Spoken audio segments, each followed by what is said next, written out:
it's Gina with your note of the week. This week's note is about creating new users. So when you hire a new associate, you need to set them up in Counterpoint, and that's what we're going to learn today.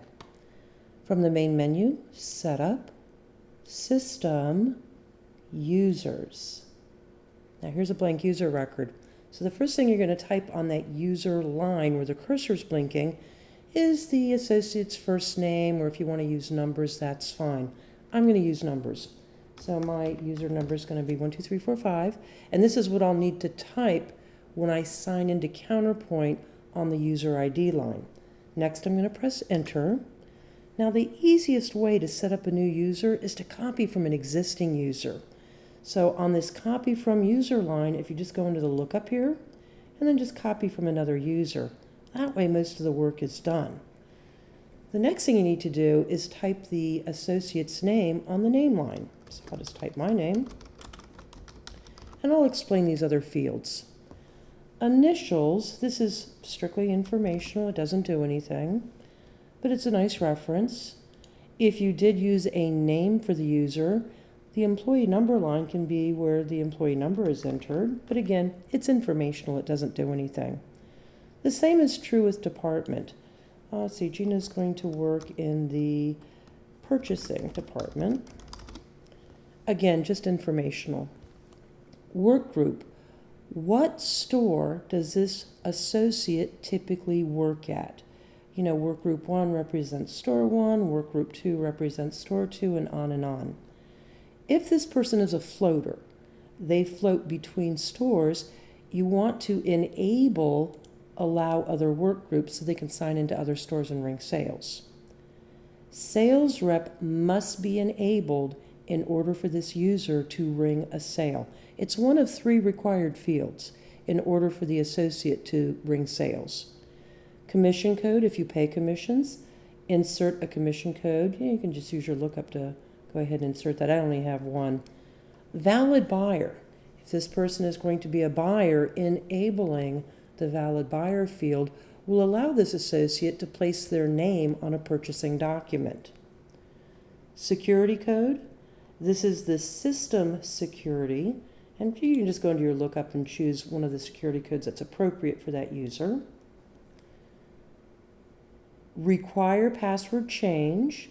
So if you enable this, then the first time this user signs in, Counterpoint will prompt them to change their password. Even though they currently don't have a password, they will be prompted to change it, or in this situation, create a new password.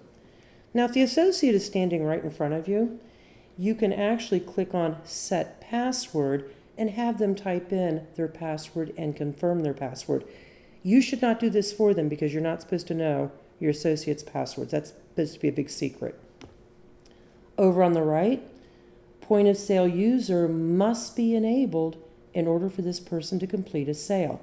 So this is the second of 3 required switches in order for the user to be able to ring a sale. Point of sale manager, is this person allowed to do things like price overrides, void afters, and of course they have to have this corresponding security settings to go with it. Order management user, this is an associate that might be processing your web orders through the order management module. Security code, this is a point of sale security code, and again you can just use the lookup. When you save the user record, you may or may not get a pop-up depending on your configuration, because there's a couple more steps we need to do here. So I'm going to click on Save, and as soon as I do that, my system is configured to automatically pop up user drawers.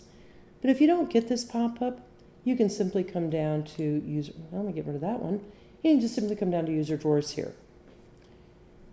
You want to select the store that this user works at in the store lookup, or if they work at all stores, just simply click on all stores. Allow activate means they're allowed to do the opening routine. Allow use. This is the third of 3 switches that need to be enabled in order for this associate to ring a sale. Count, reconcile, and post are all part of the closing routine. Cash loan and cash drops. This is to take money out of the drawer or put money in the drawer. Then once you're done, you'll just save and exit. Again, depending on your configuration, you may get another pop-up for user preferences. If you don't get the pop-up, you can just click on this user preference button. And here you can actually determine or decide whether or not this user is going to be able to enable customizations and what toolbar they'll be able to see, whether it's the default, simple, or V7. Save your changes, and you're done. Now, on a note, I would like to mention that there is a button here called Setup Batches. Please don't click on this button. If you click on the Setup Batches button, it means that when this user creates a document, like a purchasing document or a receiving document, only they can see that document and only they can process that document. So you're better off not using Setup Batches. And that's it. That's how to set up a new user. Thanks for joining me this week, and I'll talk with you again next week. Thanks for joining me for this session of Note of the Week. Hope to see you again soon. We would love to hear from you. If you would like to submit a question for Note of the Week, email training@cksystem.com. And on the subject line, type Note of the Week. If you would like to schedule training time or request a free training catalog, call me at 888-476-7911, extension 3. Talk to you next week. Bye.